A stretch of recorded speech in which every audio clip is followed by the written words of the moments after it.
nama saya Nur Marsha Maharani dari Fakultas Ekonomi dan Bisnis, Prodi Manajemen. Di sini saya akan menjelaskan tentang memahami kewarganegaraan, hak dan kewajiban. Poin pertama yang akan kita bahas yaitu warga negara versus penduduk.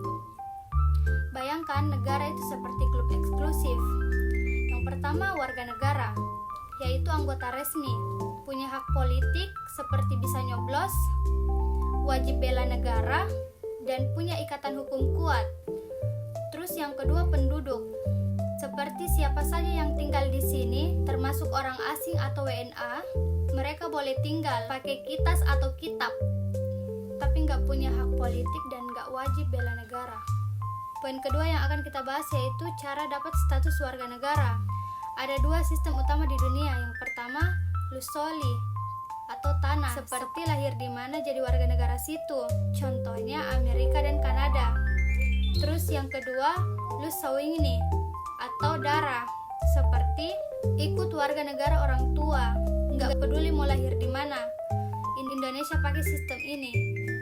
Terus yang ketiga, sistem campuran. Indonesia fleksibel buat anak yang hasil beda negara, seperti bisa punya 2 paspor sampai umur 18 tahun, biar nggak ada anak yang nggak punya negara.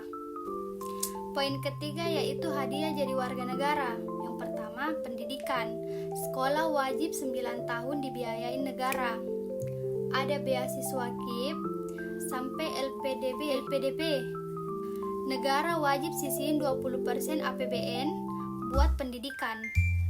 Atau ada juga yang namanya hukum. Semua sama di mata hukum. Kalau nggak mampu, ada yang namanya bantuan hukum gratis atau biasa disebut dengan singkatan LBH.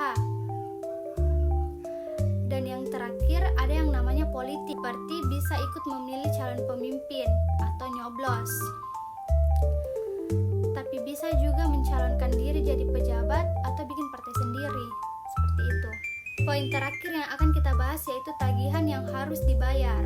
Nah, ini kewajiban kita sebagai warga negara.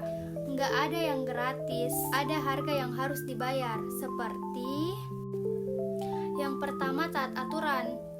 Jangan pernah main hakim sendiri, hormati simbol negara seperti bendera merah putih dan lagu kebangsaan Indonesia. Terus yang kedua, bayar pajak. Ini napas negara.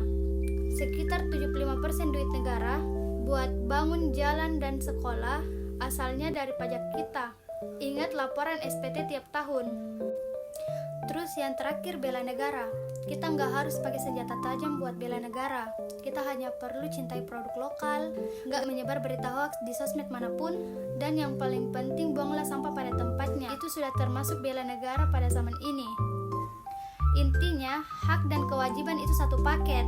Kita nggak bisa minta hak terus tapi malas bayar pajak atau langgar hukum. Jadilah warga yang cerdas. Itulah penjelasan yang dapat saya sampaikan. Saya Nur Marsha Maharani, sekian dan terima kasih. Wassalamualaikum warahmatullahi wabarakatuh.